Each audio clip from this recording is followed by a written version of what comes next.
पुन्हा एकदा basic math study पॉईंटवरती आपल्या सर्वांचं स्वागत आहे। आज आपल्याला या ठिकाणी घातांक नावाचं चॅप्टर बघायचं, ठीक आहे। आज चला तयार व्हा। बघा, घातांक म्हणजे काय। आता मी तुम्हाला फॉर एक्झाम्पल म्हणजे उदाहरण देऊन सांगते की घातांक नेमका असतो का, ठीक आहे। आता मी घेतलं इथं 2 चा घात 4। बघा, घातांक म्हणजे काय, दिलेल्या संख्येचा वारंवार होणारा स्वतःशीच गुणाकार म्हणजे घातांक। म्हणजे दिलेल्या संख्येच्या बघा वरती किती घात आहे 4, त्याच्यामुळे 4 वेळेस, पण कसा मल्टिप्लिकेशन, स्वतःचीच मल्टिप्लिकेशन, याला काय म्हणायचं, घातांक म्हणायचं। आता बघा आपल्याला डेफिनेशन द्यायची म्हणलं तर बघा, दिलेल्या संख्येचा स्वतःशीच होणारा वारंवार गुणाकार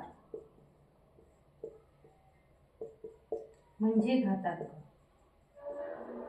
म्हणजे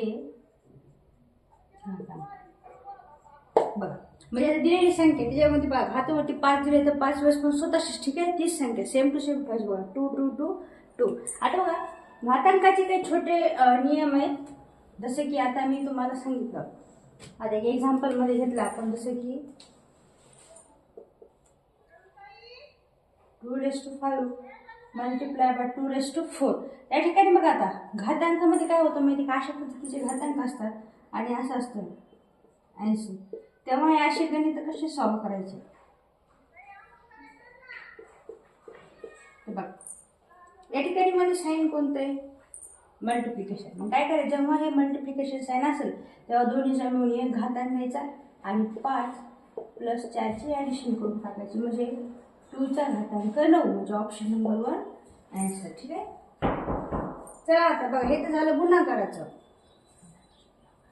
बघा हे तर झालं गुणाकाराचं। अजून तुम्हाला एक होमवर्कसाठी बघा, या ठिकाणी आपण घेतलं काय, 2⁶ मल्टिप्लाय बाय 2⁵.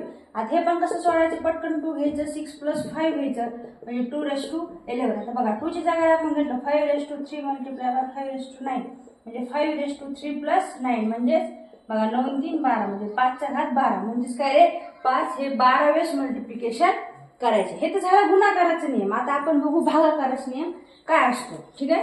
हे झाला नियम नंबर फर्स्ट, काय की गुणाकार असेल तर जर पाया सेम असेल, बघितलं ना आपण, पाया सेम होतं 2 2, तर वरच्या घातांकाचा काय करायचं, तर बेरीज करायची, ठीक आहे। आता बघा पुन्हा दुसरा नियम आहे की पाया जर सेम असेल आणि मध्ये जर भागाकाराचं चिन्ह असेल तर त्यावेळेस मात्र काय करायचं, घातकांची वजाबाकी करायची। आता लक्षात ठेवा, गुणाकार असेल तर त्या ठिकाणी काय करायची, बेरीज करायची, आणि जर भागाकार असेल तर त्या ठिकाणी करायची वजाबाकी। आता बघा इथं काय आहे बाळांनो, भागाकार आहे, म्हणून काय करायचं आपल्याला इथं वजाबाकी करायची। बघा आता काय करायचं, घात जसं तसं ठेवायचं का, कारण की सेम आहे, आणि 5 - 2 म्हणजे काय आहे 3। आता 5 मधून 3 गेले, 2 गेले, खाली 3, म्हणजे आन्सर आलं 3 चा घात 3। परंतु काय होतं, कधी कधी ऑप्शन मध्ये असं पण येतं, काय रे, तुम्हाला एक एक्झाम्पल देते, तुम्हाला ते एक्झाम्पल देऊन समजून सांगते कसं। कधी कधी एक्झाम्पल खूप कॉम्प्लिकेटेड असतं, त्यामध्ये कसे सॉल्व्ह करायचे। आता मी घेतलं इथं काय, 5�3 डिवाइड 5�1, ठीक आहे, किंवा 5 चा घातांक 1, आणि आन्सर असतं 92, 5 125, आणि तिसरं 1 सपोज 365, ठीक आहे, त्यानंतर ओनली 25। आता बघा याच्यामध्ये घात नाहीये, घात असेल तर आपण घातांकाचा आन्सर लिहू शकतो, पण या ठिकाणी घात नाहीये, तेव्हा काय करायचं, बघा पाया कसा आहे रे, सेम आहे, आणि म्हणून 3 मधून गेला 1, म्हणजे आलं 5 चा वर्ग।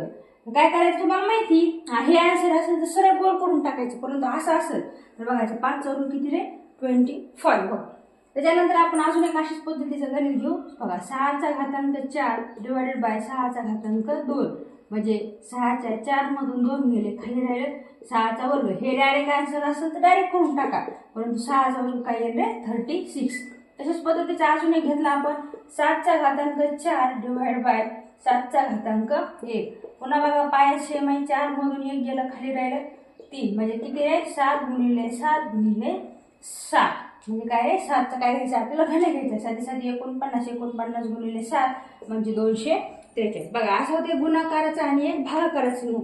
आता बऱ्याच वेळेस काय होतं बाळांनो, अजून पण त्याच्यामध्ये काहीतरी वेगळे एक्झाम्पल आपल्याला ठिकाणी सॉल्व्ह करण्यासाठी येतात। तर बघा ते एक्झाम्पल कसे असतात की डायरेक्ट घातांक दिलं बघा, आपल्याला नियम क्रमांक 3 बघायचा आहे, ते 2 होते. ठीक आहे, बघा नियम क्रमांक 3 असा आहे 5:4 आणि त्याच्या रेस टू काय तर 3. तेव्हा बघायचं ह्या ठिकाणी एक्झाम्पल खूप बघा, जसं की याच्यामध्ये ऑप्शन असतात 5:12, 5:11 किंवा तिसरं एक्झाम्पल घेतला आपण 5:10 आणि 5:8. तेव्हा अशा पद्धतीचं गणित आलं तेव्हा ते कसं सोप्या पद्धतीने करायचे ते बघा. आता बघा दोन्ही पण काय आहे, एक कंसाच्या आतमध्ये खाते आणि एक कंसाच्या बाहेर खाते. तेव्हा काय करायचं, 5 दशात तसं ठेवायचं, इथलं 4 उचलायचं आणि याला मल्टिप्लिकेशन टाकून 3 करायचं. डायरेक्ट 5चा घात 4 12 म्हणजे ऑप्शन नंबर 1 इतक्या सोप्या पद्धतीने होतं. बघताना काय होतं, खूप कॉम्प्लिकेटेड वाटतं आपल्याला, पण तसं ते नसतं. आता याच्याच आपण सिमिलरचं एक्झाम्पल अजून एक घेतलं, जसं की 7चा घात 2 आणि त्या 2चा घात झाला 3. तेव्हा सिंपल आहे 7 2 गुणिले 3 म्हणजे किती 7, 3 दुणे 6. बघा असं सुद्धा आन्सर असू शकतं, परंतु बऱ्याच वेळेस बघा थोडं अजून कॉम्प्लिकेटेड एक्झाम्पल घेतलं बघा 3चा वर्ग चा पुन्हा डबल याचा वर्ग. तेव्हा काय करायचं 3 2 गुणिले 2 म्हणजे काय रे 3चा चौथा घात. परंतु हे आन्सर काय होतं कधी कधी ऑप्शन मध्ये नसतं, तेव्हा सिंपल करून टाकायचं 3 गुणिले 3 गुणिले 3 गुणिले 3. का 4 वेळेस घेतले, कारण घात 4 म्हणून 4 वेळेस घेतले. 3 3 9 9 27 27 3 81 म्हणजे 81 आन्सर तर 100% असणार. व्हिडिओ आवडला असेल तर व्हिडिओला लाईक करा, चॅनलला सबस्क्राईब करा. थँक्यू.